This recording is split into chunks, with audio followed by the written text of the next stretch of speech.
जंगल की हवेली कहानी उत्तराखंड के एक छोटे गांव की है।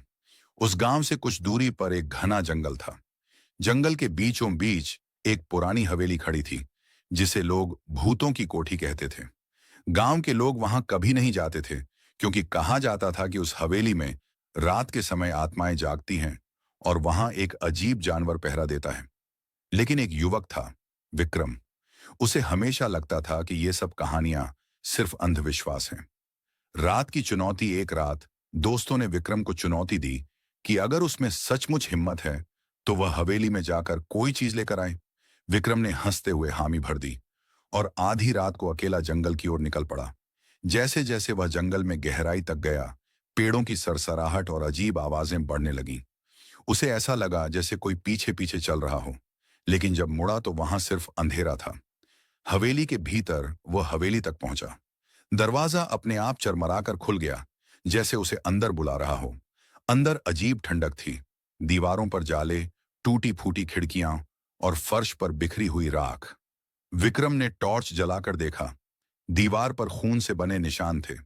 अचानक उसने सीढ़ियों पर किसी के चलने की आवाज सुनी। वह ऊपर गया तो देखा एक औरत सफेद कपड़ों में खड़ी थी। उसका चेहरा धुंधला, आंखें गहरी काली। जानवर का पहरा जैसे ही विक्रम ने नीचे उतरना चाहा, हवेली के दरवाजे पर एक विशाल जीव खड़ा हो गया। उसका शरीर शेर जैसा, लेकिन चेहरा इंसान जैसा था। उसकी आंखें आग की तरह जल रही थीं। वह गरज कर बोला, कोई भी इस हवेली से खाली हाथ नहीं लौटता। विक्रम कांप उठा। उसने भागने की कोशिश की, लेकिन दरवाजा बंद हो गया। सच्चाई का पता तभी हवेली की आत्मा धीरे धीरे विक्रम के पास आई और बोली, यह हवेली मेरी है। मुझे मेरे ही रिश्तेदारों ने धोखा देकर इस जंगल में मार डाला था। जब तक कोई इंसान मेरे खून से सने आभूषण को बाहर नहीं ले जाएगा, मैं और यह जानवर यहां कैद रहेंगे। विक्रम ने डरते डरते कमरे की तलाश की और फर्श के नीचे से खून से लिपटा हार निकाला। जैसे ही उसने हार उठाया, हवेली हिलने लगी और आत्मा की चीख गूंज उठी।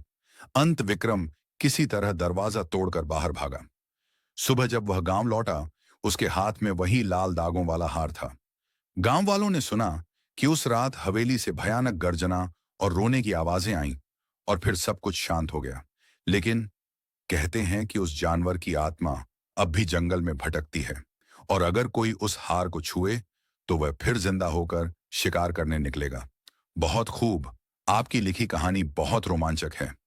ये रही आपकी कहानी का अगला भाग, जंगल की हवेली 2, लाल हार का श्राप।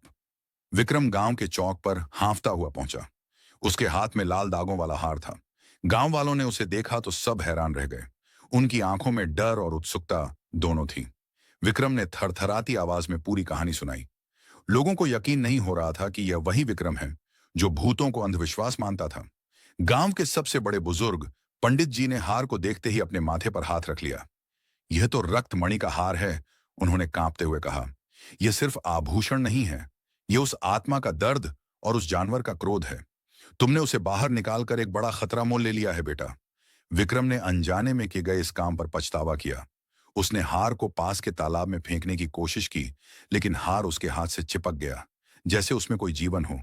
हर गुजरते दिन के साथ हार का लाल रंग और गहरा होता जा रहा था। शिकार की शुरुआत कुछ दिनों बाद गांव में अजीब घटनाएं होने लगीं। रात में मवेशियों के गायब होने की खबरें आने लगीं।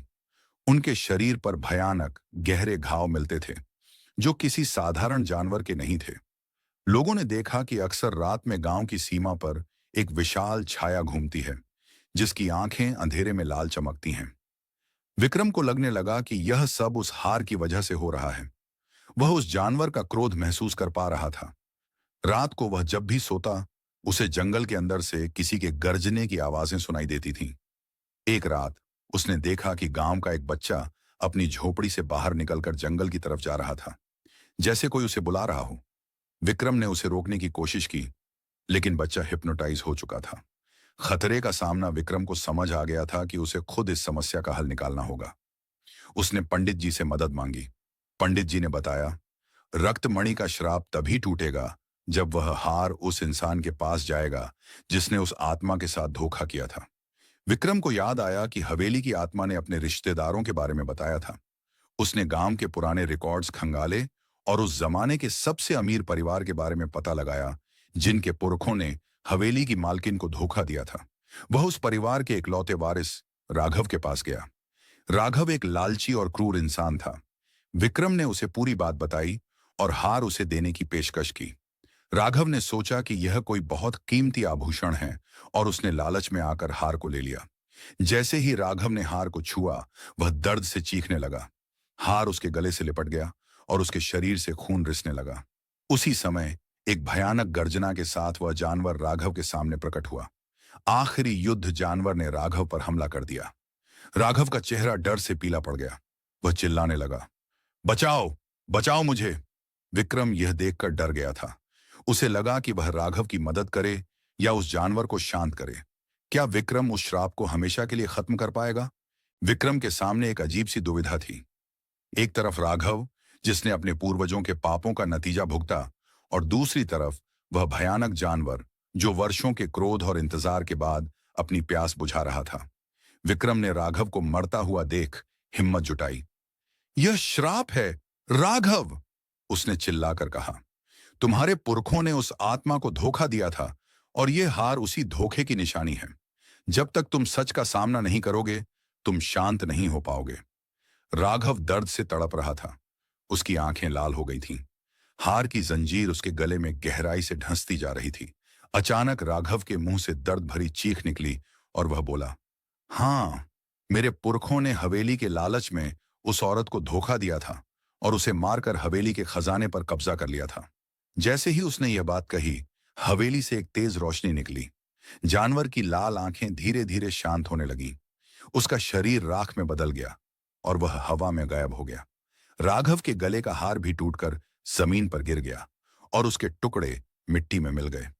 पुनर्जन्म और शांतिहार के टुकड़ों के मिट्टी में मिलते ही वहां एक सुंदर सा पौधा उगाया। उसकी पत्तियां लाल और हरी थीं। विक्रम ने महसूस किया कि यह आत्मा की शांति का प्रतीक था। राघव, जो अब पूरी तरह से सदमे में था, जमीन पर बैठ गया। उसके शरीर के घाव भरने लगे थे, लेकिन उसका अहंकार और लालच हमेशा के लिए खत्म हो गया था। गांव वालों ने जब यह सब सुना तो वे हैरान रह गए। उन्होंने उस जगह को पवित्र मान लिया और वहां उस पौधे के लिए एक छोटा सा मंदिर बना दिया। राघव ने अपनी सारी संपत्ति गांव के लोगों की भलाई में लगा दी। उसने अपनी क्रूरता और लालच को छोड़कर एक नया जीवन शुरू किया। आज भी उस गांव के लोग हर साल उस पौधे की पूजा करते हैं, जो उस आत्मा की शांति और मुक्ति का प्रतीक है। क्या आपको यह कहानी पसंद आई?